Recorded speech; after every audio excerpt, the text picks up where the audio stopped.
Et justement, les défis pour le Premier ministre et son équipe sont nombreux. Ils sont attendus sur beaucoup de chantiers, notamment le problème énergétique, l'emploi, les questions du genre, le tout dans un contexte de refondation. Des défis auxquels les ministres concernés qui font leur entrée dans la nouvelle équipe sont conscients. Ils se sont confiés au micro de Tamsir Diabaté et son équipe.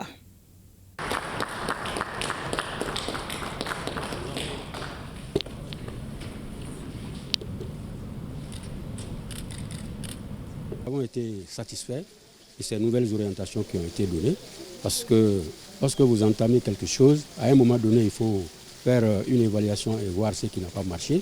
Je crois que c'est un peu dans ce sens que le président a donné ces nouvelles orientations, surtout avec la création d'un nouveau gouvernement.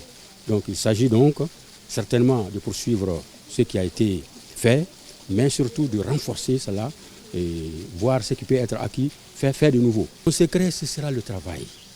Parce que si on m'a nommé, ce n'est rien d'autre que pour venir travailler, renforcer les actions dans le cadre de mon département. Vraiment. Mais le développement, là, tout est lié à l'énergie. Tout est lié à l'énergie et à l'eau. Malheureusement, nous avons un problème dans ce secteur. Alors moi, je ne me fais pas d'illusions. Il y a énormément de problèmes là-bas. Mais je dis que ce n'est pas un fait de Dieu. C'est le fait des hommes et des femmes. J'ai confiance aux Maliens, avec l'ensemble du personnel, l'ensemble du peuple malien. Je demande la bénédiction de tout le monde et l'avis de tout le monde.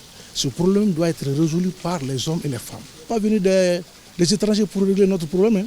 C'est un problème de management. On a les ressources. Moi, j'ai une méthode de management, quelqu'un d'autre a une méthode de management, c'est tout. C'est ça la différence. Moi, je vais appliquer ma méthode de management. Nous avons les ressources humaines. Il faut que la manège puisse prendre. C'est tout. Nous avons bien noté toute la dimension de la question de notre responsabilité et nous sommes déjà au travail.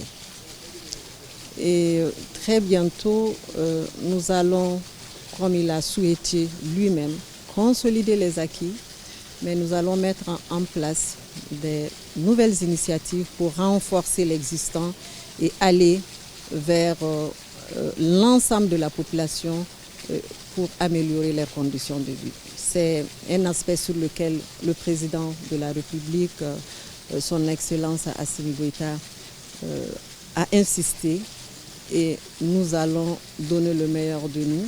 Nous sommes un ministère transversal, déjà une programmation qui est faite, le cabinet est déjà prêt et le travail ne fera que continuer. Je suis là pour toutes les femmes, tous les enfants et toutes les familles, aussi bien qu'en milieu urbain et rural. Donc je suis consciente de la portée des enjeux de la mission. Ensemble, on va y arriver. Ce présent conseil aussi était un conseil de directive des plus hautes autorités de la transition, conseil relatif à la dynamique, à impulser à l'égalité de genre que les plus hautes autorités ont placé au cœur de toutes leurs initiatives. Je suis confiante, donc nous allons relever le défi pour un Mali résilient.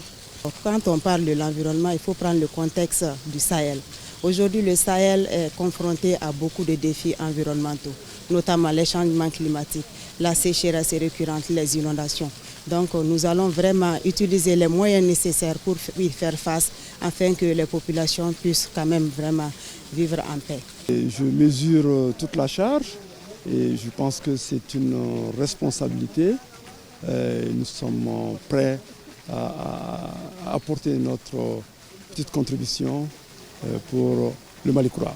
Vous êtes sur un terrain conquis, alors quelle sera votre retouche pour accompagner ces réformes-là sur le plan culturel? Je pense que vous allez voir les retouches sur le terrain. Ensemble, nous allons travailler pour le renouveau de ce Mali, faire de la culture le pilier de la refondation du Mali Kura, le Mali nouveau. Voilà.